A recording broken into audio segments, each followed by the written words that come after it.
بسم اللہ الرحمن الرحیم۔ دیکھتی آنکھوں اور سنتے کانوں کو روحانی سکون 786 میں میری طرف سے السلام علیکم ورحمۃ اللہ وبرکاتہ۔ حضرت سیدنا حسن بن سیدنا امام علی بن ابی طالب کرم اللہ وجہ الکریم 15 رمضان 3 ہجری کی شب کو مدینہ منورہ میں سورہ کوثر کی پہلی تفسیر بن کر صحن علی المرتضیٰ و خاتون جنت حضرت بی بی فاطمہ زہرا سلام اللہ علیہ میں تشریف لائے۔ رسول خدا کے لیے امام حسن علیہ السلام کی آمد بہت بڑی خوشی تھی، کیونکہ جب مکہ مکرمہ میں رسول کریم علیہ السلام کے بیٹے ایک کے بعد دیگر رحلت فرماتے رہے تو مشرکین معاذ اللہ طعنے دیتے اور آپ کو بڑا صدمہ پہنچتا۔ مشرکین کو جواب کے لیے قرآن مجید فرقان حمید میں سورہ کوثر نازل ہوئی، جس میں آپ کو خوشخبری دی گئی ہے کہ خدا نے آپ کو کثرت اولاد عطا فرمائی ہے اور مقتوع نسل آپ علیہ السلام نہیں ہوں گے بلکہ آپ علیہ السلام کا دشمن ہوگا۔ دنیا میں ہر انسان کی نسل اس کے بیٹے سے ہے، لیکن کائنات کی اشرف ترین ہستی سرور کونین حضرت سیدنا محمد مصطفیٰ علیہ السلام کی نسل مبارکہ کا ذریعہ ان کی بیٹی حضرت سیدہ فاطمہ زہرا سلام اللہ علیہ یعنی امام حسن و حسین رضوان اللہ تعالی عنہ اجمعین کو قرار دیا گیا۔ حضرت عمر بن خطاب رضی اللہ تعالی عنہ اور حضرت جابر ابن عبداللہ انصاری رضی اللہ تعالی عنہ روایت کرتے ہیں کہ رسول اللہ صلی اللہ علیہ وسلم نے فرمایا، ہر عورت کی اولاد کا نسب اس کے باپ کی طرف ہوتا ہے سوائے اولاد فاطمہ کے، میں ہی ان کا نسب ہوں اور میں ہی ان کا باپ ہوں۔ حضرت عمر رضی اللہ تعالیٰ عنہ سے یہ بھی روایت ہے کہ رسول اللہ صلی اللہ علیہ وسلم نے فرمایا کہ قیامت کے دن ہر نسب منقطع ہو جائے گا سوائے میرے نسب اولاد فاطمہ اور رشتے کے۔ جب حضرت امام حسن رضی اللہ تعالیٰ عنہ سرور کائنات صلی اللہ علیہ وسلم کی خدمت میں لائے گئے تو حضرت صلی اللہ علیہ وسلم نے نوزائیدہ بچے کو آغوش میں لے کر پیار کیا اور داہنے کان میں اذان اور بائیں کان میں اقامت فرمانے کے بعد اپنی زبان حق ترجمان ان کے منہ میں دے دی۔ حضرت امام حسن رضی اللہ تعالیٰ عنہ اسے چوسنے لگے۔ اس کے بعد آپ نے دعا کی، یا اللہ اس کو اور اس کی اولاد کو اپنی پناہ میں رکھنا۔ ولادت کے 7ویں دن سرکار کائنات صلی اللہ علیہ وسلم نے خود اپنے دست مبارکہ سے عقیقہ فرمایا اور بالوں کو منڈوا کر اس کے ہم وزن چاندی تصدق کی۔ اس کے بعد حضرت صلی اللہ علیہ وسلم نے حضرت علی رضی اللہ تعالیٰ عنہ سے پوچھا، آپ نے اس بچے کا کوئی نام بھی رکھا؟ حضرت امیر المؤمنین نے عرض کی، یا رسول اللہ صلی اللہ علیہ وسلم آپ پر سبقت میں کیسے کر سکتا تھا؟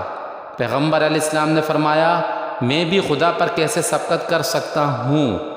چند ہی لمحوں کے بعد حضرت جبریل علیہ السلام پیغمبر علیہ السلام کی خدمت میں وحی لے کر آ گئے اور کہا، خداوند عالم ارشاد فرماتا ہے کہ اس بچے کا نام حسن رکھیں۔ تاریخ خمیس میں یہ مسئلہ تفصیلاً مذکور ہے۔ حضرت انس رضی اللہ تعالیٰ عنہ سے روایت ہے کہ نبی کریم علیہ السلام کے ساتھ حضرت امام حسن رضی اللہ تعالیٰ عنہ سے زیادہ مشابہت رکھنے والا کوئی نہیں تھا۔ حضرت امام حسن رضی اللہ تعالیٰ عنہ رسول کریم علیہ السلام سے چہرے مبارکہ سے سینے مبارکہ تک اور حضرت سیدنا امام حسین رضی اللہ تعالیٰ عنہ سینے مبارکہ سے قدم مبارک تک رسول کریم علیہ السلام کی شبیہ تھے۔ حضرت برا بن عازب رضی اللہ تعالیٰ عنہ سے روایت ہے کہ میں نے دیکھا کہ نبی کریم علیہ السلام نے حضرت حسن بن علی رضی اللہ تعالیٰ عنہ کو اپنے مبارک کندھے پر اٹھایا ہوا تھا اور آپ علیہ السلام فرما رہے تھے، اے اللہ میں اس سے محبت کرتا ہوں، پس تو بھی اس سے محبت فرما۔ بخاری و مسلم۔ اہل بیت سے آپ کو سب سے پیارا کون ہے؟ فرمایا، حضرت حسن اور حسین۔ آپ علیہ السلام حضرت بی بی فاطمہ سلام اللہ علیہ سے فرمایا کرتے، میرے دونوں بیٹوں کو میرے پاس بلاؤ۔ پھر آپ علیہ السلام دونوں کو سونگھا کرتے اور انہیں اپنے ساتھ لپٹا لیا کرتے۔ حضرت ابن عمر رضی اللہ تعالی عنہ سے روایت ہے کہ حضور اکرم صلی اللہ علیہ وسلم نے فرمایا، حسن اور حسین دونوں دنیا میں میرے دو پھول ہیں۔ حضرت ابو ہریرہ رضی اللہ تعالیٰ عنہ سے روایت ہے کہ رسول کریم علیہ السلام کا ارشاد مبارکہ ہے، جس نے ان دونوں یعنی حسن و حسین رضوان اللہ علیہم اجمعین سے محبت کی، اس نے مجھ سے محبت کی، اور جس نے دونوں سے بغض رکھا، اس نے مجھ سے بغض رکھا۔ حضرت امام حسن نے مجتبی رضی اللہ تعالی عنہ نے 7 سال اور کچھ مہینے تک اپنے نانا جان رسول خدا علیہ السلام کا زمانہ دیکھا اور حضرت صلی اللہ علیہ وسلم کی آغوش محبت میں پرورش پائی۔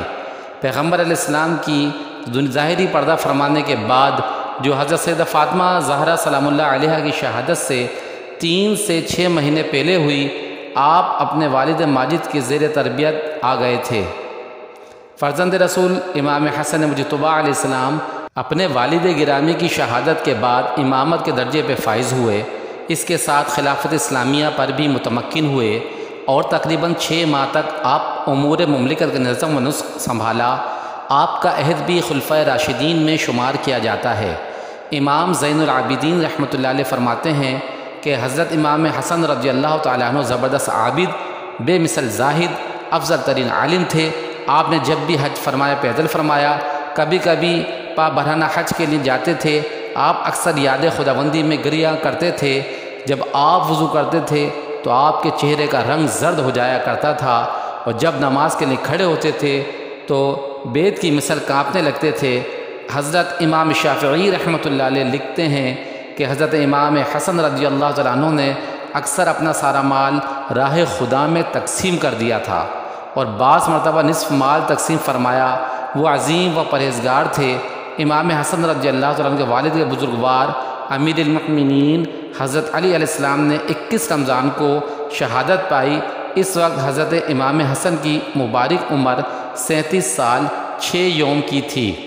حضرت علی رضی اللہ تعالیٰ عنہ کی تکفین و تدفین کے بعد حضرت عبداللہ ابن عباس رضی اللہ تعالیٰ عنہ کی تحریک سے قیس بن سعد بن عبادہ انصاری نے حضرت امام حسن رضی اللہ تعالیٰ عنہ کی بیعت کی، اور ان کے بعد تمام حاضرین نے بیعت کر لی، جن کی تعداد 40,000 تھی۔ یہ واقعہ 21 رمضان 40 ہجری یوم جمعہ کا ہے۔ حضرت سیدنا ابن عباس رضی اللہ تعالیٰ عنہ سے روایت ہے کہ رسول کریم علیہ السلام نے فرمایا، کیا میں تمہیں ان کے بارے میں نہ بتاؤں جو اپنے نانا نانی کے لحاظ سے سب لوگوں سے بہتر ہیں؟ کیا میں تمہیں ان کے بارے میں نہ بتاؤں جو اپنے چچا اور پھوپھی کے لحاظ سے سب لوگوں سے بہتر ہیں؟ کیا میں تمہیں ان کے بارے میں نہ بتاؤں جو اپنے ماں باپ کے اعتبار سے سب لوگوں سے بہتر ہیں؟ وہ حضرت سیدنا امام حسن اور سیدنا امام حسین رضی اللہ تعالی عنہ ہیں۔ خاتون جنت سیدہ بی بی فاطمہ رضی اللہ تعالی عنہ سے روایت ہے کہ وہ حضرت امام حسن اور حضرت امام حسین علیہ السلام کو رسول کریم علیہ السلام کے مرض الوصال کے دوران آپ علیہ السلام کی خدمت میں لائیں اور عرض کی، یا رسول اللہ صلی اللہ علیہ وسلم، انہیں اپنی وراثت میں سے کچھ عطا فرمائیے۔ پیارے آقا رسول کریم علیہ السلام نے فرمایا، حسن میری ہیبت اور سرداری کا وارث ہے، اور حسین میری جرت اور سخاوت کا وارث ہے۔ اللہ تبارک و تعالی سے دعا ہے کہ رب کریم پیارے آقا کریم علیہ السلام کے ان پیارے نواسوں حضرت امام حسن اور حضرت امام حسین رضی اللہ تعالی عنہ اجمعین کے وسیلہ جلیلہ سے اس امت مسلمہ میں اتفاق اور اتحاد پیدا فرمائے، اور ہم مسلمانوں میں جو جس طرح پریشان ہیں رب تعالیٰ ان کی پریشانیاں دور فرمائے۔ السلام علیکم ورحمۃ اللہ وبرکاتہ۔